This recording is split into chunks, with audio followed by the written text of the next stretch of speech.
Assalamualaikum warahmatullahi wabarakatuh. Jumpa kembali di channel Ngulik Horor. Channel ini menceritakan tentang kisah-kisah misteri. Di kesempatan kali ini, saya akan membawakan kisah misteri yang ditulis oleh Nafila. Oh iya, sebelum masuk ke cerita, nama dan tempatnya disamarkan semua ya, untuk menjaga privasi pihak yang terlibat di dalamnya. Yuk daripada kita lama-lama langsung saja kita simak ceritanya. Bismillahirrahmanirrahim. Kali ini saya akan membawakan kisah misteri yang berjudul Kiriman yang Ditanam. Seperti apa kisahnya? Mari kita kulik ceritanya. Cerita kali ini dari narasumber, sebut saja namanya Nabila. Wanita yang kerap disapa dengan nama Lala akan menceritakan tentang toko yang dimiliki oleh budenya dan tentang dirinya yang terkena dampaknya. Waktu itu Lala mendengarkan cerita dari budenya yang sedang berbincang dengan beberapa saudaranya tentang apa yang dialami oleh tempat usahanya. Budenya Lala ini mempunyai usaha rias pengantin dan penyewaan alat-alat pengantin. Bude merasa beberapa hari belakangan ini dengan jelas terlihat usaha miliknya sedikit sepi pelanggan. Tidak seperti biasanya yang setiap hari pasti ada yang datang, entah itu menyewa baju atau hanya untuk merias. Melihat ada yang janggal dengan tokonya, Pak D berusaha memberikan beberapa doa-doa yang dia bisa untuk kelancaran dan kenormalan tempat usahanya. Pak D adalah orang yang sedikit agamis, sementara Bude adalah orang yang tidak begitu percaya akan hal-hal yang mistis. Ia lalu berpikir bahwa itu adalah hal yang lumrah dalam usaha, apalagi usaha yang dijalaninya ini sedang booming di desanya. Jadi banyak orang yang ikut membuka usaha sepertinya. Hari demi hari setelah Pak Ade memberikan doa-doanya, tidak ada yang berubah dari toko tersebut. Toko itu tetap sepi pengunjung. Mendengar cerita itu, Lala menjadi ingat dengan ucapan kakak kelasnya dulu yang pintar akan hal-hal seperti itu. Sebut saja namanya Romi. Lala lantas bicara kepada Bude. Bude, saya punya teman yang mengerti tentang hal-hal seperti ini. Nanti coba aku akan tanyakan ke dia tentang tokonya Bude yang mendadak sepi. Namun budenya menghiraukan ucapan Lala. Tapi dengan nenek yang berada di sampingnya ikut menimpali dan berkata, "Iya, coba saja ditanyakan, tidak apa-apa," jar nenek. Malam harinya, Lala langsung berkunjung ke rumah Kak Romi. Di situ ia menceritakan semua yang terjadi dengan toko budenya yang mendadak sepi pengunjung. Kak Romi pun langsung mengajak Lala untuk melihat toko budenya. Sebenarnya Kak Romi juga bisa melihat toko bude dari rumahnya, tapi dia ingin memastikan langsung ke toko tersebut dan melihat secara gamblang apa yang sebenarnya terjadi di toko itu. Setelah sampai di toko, dengan ditemani Lala dan nenek, Kak Romi mulai melihat sekeliling toko tersebut. Sedikit berdiam, entah apa yang dilakukannya. Kemudian ia berkata, "Nek, di sini ada 3 makhluk perempuan.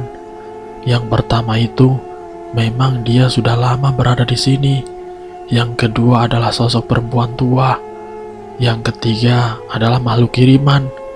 Ada yang sengaja mengirim sosok itu untuk bersemayam di toko ini.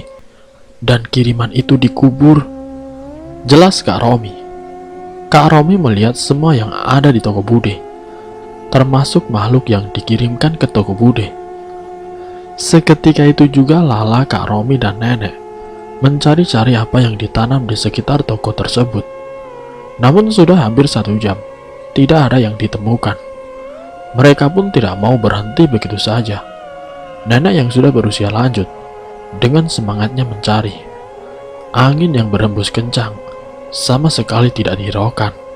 Sampai akhirnya, Kak Romi berkata, "Nah, di sini tempatnya mengubur kiriman itu." Dengan menunjukkan tempatnya. Di samping toiletlah tempatnya. Di bawah lantai keramik, toko bude berbentuk kotak persegi di mana toilet berada di pojok kiri belakang, dan di depan toilet itu adalah kamar.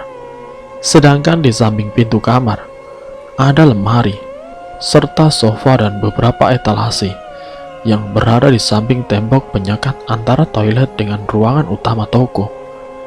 Dengan melihat sifat Bude yang tidak begitu percaya akan hal-hal mistis, tidak mungkin rasanya untuk mengambil barang kiriman itu dengan membongkar keramik toko tersebut.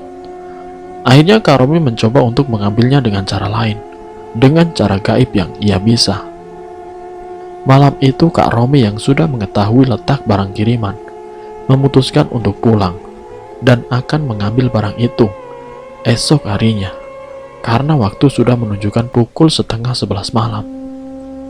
Selesai dengan kegiatan malam itu di toko Bude, nenek memberikan amplop kepada Lala yang ditujukan kepada Kak Romi yang sudah pulang. Paginya Lala kembali ke rumah Kak Romi untuk memberikan amplop yang diberikan oleh nenek. "Kak, ini titipan dari nenek." Namun Kak Romi menolaknya. "Apa ini? Tidak usah," tolak Kak Romi. "Tidak tahu Kak, ini dari nenek." "Sudahlah, terima saja Kak." Dengan rasa tidak enak, Kak Romi akhirnya menerimanya. "Maaf, sebenarnya saya juga tidak berani membuka ini, karena niat saya cuma menolong. Nanti kalau saya menerima semuanya, saya takut disangka yang tidak baik sama orang." Kak Romi tidak mau disangka dukun, karena setiap membantu, dia diberi imbalan. Lama berbincang di rumah Kak Romi, tiba-tiba Kak Romi berkata, kalau nanti malam, dia akan ke toko lagi. "Nanti malam, saya mau ke toko budemu lagi lah, untuk melakukan pengambilan barang kiriman itu," ujar Kak Romi. "Lah, kenapa Kak? Bukannya tadi malam sudah selesai?" tanya Lala penasaran. "Belum lah, tadi malam saya mau melakukan, tapi keburu malam," jawab Kak Romi. Tidak hanya itu saja, di situ Kak Romi menceritakan apa yang terjadi pada malam ketika ia pulang dari toko Bude. Selepas pulang ia masuk ke rumah. Tidak beberapa lama, pintu rumah ada yang mengetuk. Mendengar suara ketukan tersebut, sontak ibu Kak Romi berniat membukanya. Memiliki firasat yang tidak enak, dalam hati Kak Romi berkata, "Loh, kan pagar rumah sudah saya kunci, kok bisa ada yang mengetuk pintu?" Dengan tergesa, Kak Romi pun menghampiri ibunya yang berada di dapur dan melarang ibunya membuka pintu rumah. "Tidak usah Bu, saya saja yang membukanya." Dan saat membuka pintu, Kak Romi dibuat kaget dengan apa yang dia lihat di depan pintu rumahnya. Dengan wajah seram dan marah, sosok wanita yang dikirim di toko Bude tersebut berada di depan rumahnya, bertatap muka langsung dengan Kak Romi. Makhluk tersebut berkata dengan beringasnya, "Kalau berani, besok malam datang ke toko. Ayo kita bertengkar di sana dengan saya." Mungkin makhluk itu marah dan mendatangi Kak Romi serta menantangnya, karena Kak Romi telah mengambil barang yang ditanam di toko Bude. Setelah obrolan itu, Lala kemudian pamit pulang, dan ia berkata akan menemani Kak Romi nanti malam. Singkat cerita, malam harinya, Lala menunggu Kak Romi di depan toko. Terlihat dari kejauhan motor Kak Romi mendekat. Dari apa yang diceritakan Kak Romi tadi, yang akan bertengkar dengan makhluk itu, di dalam hatinya Lala, sebenarnya ia sangat penasaran dengan hal-hal gaib yang diceritakan oleh Kak Romi. Kemudian Lala pun memberanikan diri untuk ikut dalam ritual yang Kak Romi lakukan. "Kak, apa nanti saya boleh ikut?" tanya Lala. "Kamu mau ikut? Tidak apa-apa, nanti saya kasih tahu apa saja yang harus kamu lakukan. Dan nanti saya kasih tahu caranya juga, tapi pelan-pelan," jawab Kak Romi. Lala pun mengiyakan, dan kemudian mereka masuk ke dalam toko dan mencari tempat yang seminim mungkin dari cahaya, agar Kak Romi bisa fokus. Setelah obrolan kecil itu, Mereka berdua masuk ke dalam toko, dan Kak Romi pun meminta Lala untuk mematikan semua lampu yang ada di toko. Dan Lala kemudian duduk di sofa samping lemari dan menghadap ke tembok. Sedangkan Kak Romi memilih untuk berada di pojok kiri depan area toko, di antara etalase. Kamu tutup mata, cukup membaca surat-surat pendek yang kamu hafal. Dan kalau kamu mendengar ada suara yang memanggil kamu, atau kalau merasa ada hal-hal yang lainnya, kamu jangan membuka mata. Kalau kamu membuka mata, kamu akan tahu semuanya yang ada di toko ini. Jelas Kak Romi? Sudah, silahkan lakukan. Dengan aba-aba dari Kak Romi, Lala mulai memejamkan mata dan membaca semua surat pendek yang ia hafal. Berulang-ulang Lala membaca dan tidak terjadi apa-apa. Hingga akhirnya, Lala terkejut karena mendengar suara perempuan yang tertawa. Tawa itu jelas didengarnya. Suara itu terdengar seperti melewati belakangnya dan kemudian menjauh. Lala sebisa mungkin berpikir positif, hingga Lala akhirnya melanjutkan membaca surat-surat pendek. Namun tidak berselang lama, hal lain terjadi. Telinganya Lala seakan-akan ada yang mentiup bergantian di kiri dan kanan telinganya sebanyak 3 kali, yang membuat bulu kuduknya berdiri. Kembali Lala mencoba berpikir positif, hanyalah angin yang lewat. Tapi Lala teringat bahwa semua pintu di toko tersebut telah ditutup, walaupun terdapat satu kipas angin dinding, dan itu pun terletak tepat di atas sofa. Yang artinya jika kipas itu menyala, angin akan terasa di kepala, bukan di telinga. Lala pun berusaha kembali fokus dengan membaca surat-surat pendek. Namun lagi-lagi terdengar suara. Kali ini bukan suara perempuan tertawa, tapi suara tutup botol kaca terjatuh di lantai. Suara itu terdengar dari arah belakang, di mana tempat Kak Romi duduk. Dan tidak berselang lama, Lala merasakan ada gesekan jari. Gesekan itu terasa tipis di punggung. Lala mengira mungkin itu gesekan dari Kak Romi yang sedang berinteraksi dengan makhluk tersebut.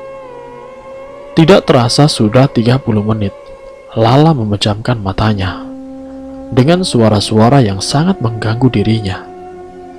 Sudah selesai, kata Kak Romi, menandakan semuanya selesai, dan Lala sudah diperbolehkan membuka matanya. Lala pun bergegas berdiri untuk menyalakan lampu, dan terdiam mengingat apa yang terjadi dengan dirinya. Untuk pertama kalinya, ia merasakan energi setidak nyaman itu di sekitarnya. Terlihat juga Kak Romi menghela nafas cepat, dan Kak Romi sedikit lemas karena energinya terkuras. Mereka berdua duduk di sofa dan meminum air yang sudah disediakan oleh nenek. Merasa ada yang tidak beres, lalu Lala pun bertanya kepada Kak Romi. Kak, tadi kakak menjaga saya kan? Tanya Lala. Tidak, dari tadi saya duduk di pojok sana. Tapi memang tadi itu ada sosok makhluk halus yang ingin mengganggu kamu. Untung saja kamu tetap memejamkan mata. Jelas Kak Romi. Lala pun teringat dengan tutup botol yang terjatuh. Ia pun lantas menuju tempat Kak Romi duduk dan mencari di mana tutup botol tadi yang terjatuh. Tadi ada suara tutup botol jatuh. Di mana ya Kak? Tanya Lala keheranan. Tidak, itu tadi percikan saya sama makhluk tadi. Ada gesekan sedikit, jawab Kak Romi. Sudah, kirimannya sudah saya kembalikan ke yang pengirim, kata Kak Romi. Untung kamu tidak membuka mata. Kalau kamu membuka mata, kamu akan tahu semua makhluk apa saja yang ada di toko ini dan sekitarnya. Kalau kamu belum siap melihat yang seperti itu, resikonya sangat besar. Kamu bisa depresi atau gangguan jiwa. Jelas Kak Romi. Ya sudah Kak, aku tidak usah kakak ajari saja, balas Lala, karena ia takut tidak bisa menanggung resiko itu. Baru mendengar suara-suara saja, ia sudah dibuat merinding. Apalagi jika melihat wujud asli dari sosok gaib itu. Malam itu juga Lala dan juga Kak Romi singgah sebentar di rumah Bude, sekedar memberitahu apa yang terjadi di tokonya. Malam itu selesai dengan perasaan Lala yang masih terbayang apa jadinya jika ia membuka mata. Semua bayang-bayang aneh itu bercampur di pikirannya. Malam itu setelah mengantar Kak Romi ke depan toko, Lala melangkahkan kaki menuju rumahnya yang berada di belakang samping toko Bude. Namun Lala merasakan pundaknya begitu berat di malam itu. Dan tidak hanya itu saja, badannya rasanya lemas, seperti habis kerja rodi. Padahal Lala hanya duduk berdiam diri, tidak melakukan apa-apa yang menguras tenaganya. Perutnya pun rasanya mual, dengan tangan dan kaki gemetar hebat, dengan nafas yang tersengal-sengal. Rasanya malam itu sangat lemas. Setelah sampai di rumah, Lala bergegas menghubungi Kak Romi. Lala menanyakan tentang apa yang ia rasakan. Kak Romi berkata, "Tidak apa-apa, besok ikut saya. Saya juga mau main ke rumah paman saya." Lala pun hanya mengiyakan saja tanpa protes. Esok harinya, di depan sekolah, Lala bertemu dengan Kak Romi, dan dia melakukan sesuatu pada pundaknya. Entah apa yang ia lakukan, pundaknya Lala terasa sedikit ringan setelahnya. "Sudah, itu tadi malam ada yang lewat, yaitu monyet. Dia suka sama kamu. Sekarang kamu ditandai oleh monyet itu," kata Kak Romi. "Ditandai? Maksudnya gimana, Kak?" tanya Lala. "Ya, karena kamu tadi malam ikut saya. Jadi badanmu itu ibarat sudah bolong. Jadi bisa dimasuki makhluk seperti itu. Tenang, bisa ditutup. Tapi ya pelan-pelan, tidak bisa langsung tertutup," jelas Kak Romi. Hari demi hari setelah kejadian 2 malam tersebut, toko Bude kembali normal seperti biasa. Ada pelanggan yang berkunjung ke toko Bude. Sampai sekarang, entah siapa yang menanam sesuatu di toko Bude Lala, karena Kak Romi tidak mau menyebutkan siapa pelakunya. Yang penting toko Budemu sudah kembali normal seperti sebelumnya. Masalah siapa pelaku yang mengirim itu, biarkan saja. Doakan orang itu biar tobat dan tidak melakukan hal semacam itu lagi yang berhubungan dengan makhluk gaib, jelas Kak Romi. Dan selesai. Itulah kisah yang dialami oleh Lala. Semoga dari kisah ini kita dapat mengambil hikmah dan pelajarannya. Ambil sisi positifnya dan buang jauh-jauh sisi negatifnya. Terima kasih untuk kalian yang sudah mampir di channel kami. Jika kalian tertarik dengan video kami, silahkan tekan tombol like, share, dan komen. Tekan subscribe untuk mengikuti video-video kami yang selanjutnya. Wassalamualaikum warahmatullahi wabarakatuh.